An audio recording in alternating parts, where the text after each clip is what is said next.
پاکستانیوں عدلیہ میں دلچسپ صورتحال پیدا ہو گئی ہے۔ جسٹس امین الدین نے وفاقی آئینی عدالت کے قیام کو ایک اہم سنگ میل قرار دے دیا، کیونکہ ان کو وفاقی آئینی عدالت کا چیف جسٹس بنا دیا گیا ہے۔ اس لیے دوسری جانب صورتحال یہ ہے کہ اسلام آباد ہائی کورٹ کے 4 ججز سمیت متعدد وکلاء نے 27ویں آئینی ترمیم کے خلاف درخواستیں بھی دائر کر دی ہیں۔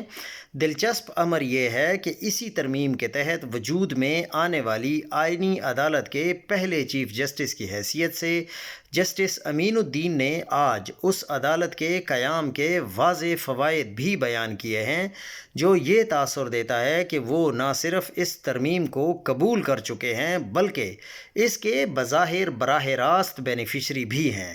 اب بنیادی سوال یہ ہے کہ جب 27ویں آئینی ترمیم کو چیلنج کرنے والی درخواستیں انہی کے سامنے آئیں گی تو جسٹس امین الدین کیا راستہ اختیار کریں گے؟ کیا وہ ممکنہ مفاد کے ٹکراؤ کے باعث ان درخواستوں کی سماعت سے خود کو الگ کر لیں گے، یا پھر یہ درخواستیں بھی 26ویں آئینی ترمیم کی طرح غیر معینہ مدت تک التوا کا شکار رہیں گی؟ یہ وہ قانونی اور آئینی سوالات ہیں جن کا جواب آنے والا وقت ہی دے گا، مگر بحث ضرور شدت اختیار کر رہی ہے۔